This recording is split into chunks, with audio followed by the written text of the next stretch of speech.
afternoon, everybody. My topic is on turning around a high loan defaulting microfinance institution, the case of Express Savings and Loans Limited. On the summary of the presentation, I mentioned that Express Savings and Loans Ghana Limited faces a lot of client defaults in terms of loans. It has written off a number of non-performing loans, close to 50% of its loan book. And is the performance of the company. It is not profitable, it's not very profitable as a result of high defaults and write-offs of loan provisioning. And the staff turnover continues to be very rampant as a result, even at the top management level.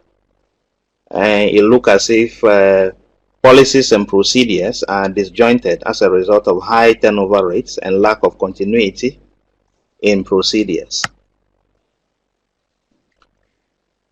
A problem being addressed over here is the addressing of the high loan defaults by clients of microfinance company called Express Savings and Loan, and how we could improve the sound management practices in the organization. In the effort to get the information, I look at qualitative interviews with senior management and secondary data which were published by the Bank of Ghana, and also audited financial reports were used.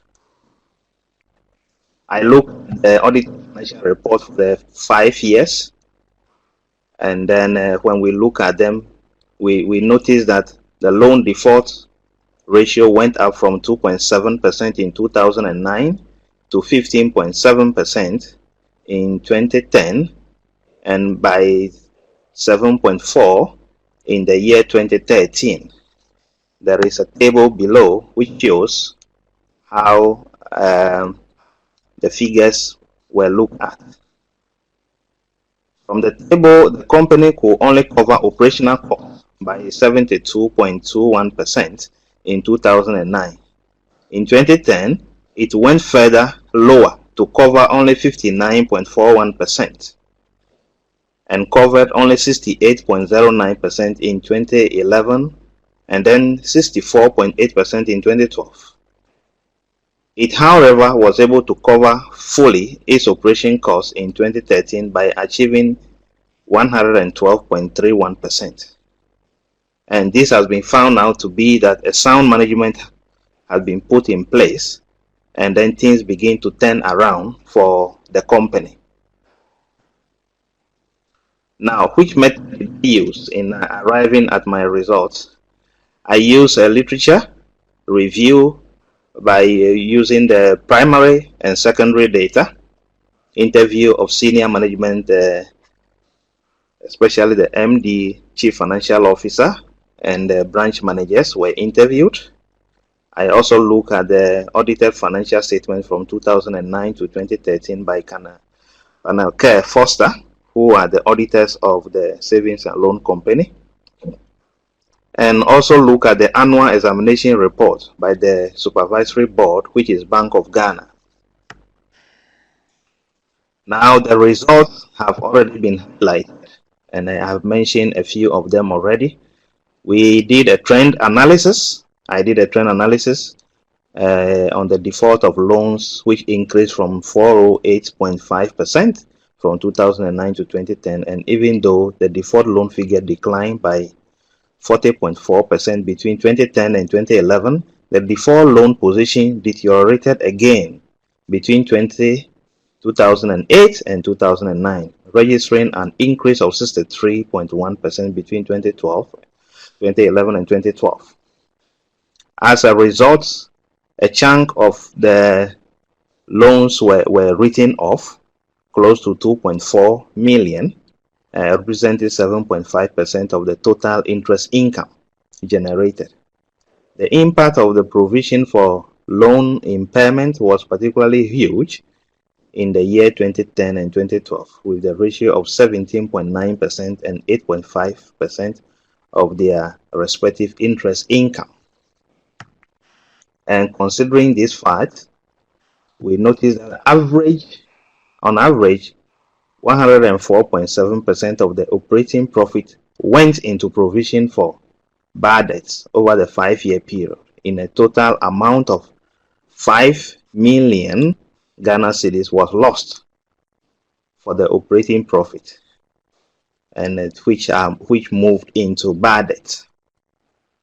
So generally, we notice that this is a major concern for a microfinance institution who is not able to manage its loan book very well, and therefore got badly affected by high defaults, and therefore they have to carry out write-offs of loans. References were provided, and then in conclusion, I provided or suggested some solutions over there, that the company needs to be recapitalized. That is, a new funding investment needs to come in order to turn the organization around, and key staff needs to be recruited and retained for at least 3 years. Actually, the staff never stay for more than a year and then they move on. So if they could be retained for at least 3 years, then this can make things work for the organization. And also, loan policies and practices must be consistent with current practices in microfinance setting, because my research found out that they are not following procedures and policies very well, and that is why things are going very bad for the organization. And then the shareholder control needs to be diversified. I found out that it is only one person who is controlling the shares of the organization, and therefore he could decide on what to do and what not to do, and sound policies are not being followed, and this affects the performance of the company. At the moment, the current shareholder is too dominant by holding 90% of the shares. If this could be diversified by inviting other new investors, then this will reduce his control, and therefore other people could come with new ideas in order to make. So in conclusion, this is my presentation, and I thank you very much for listening to me. If there is any question,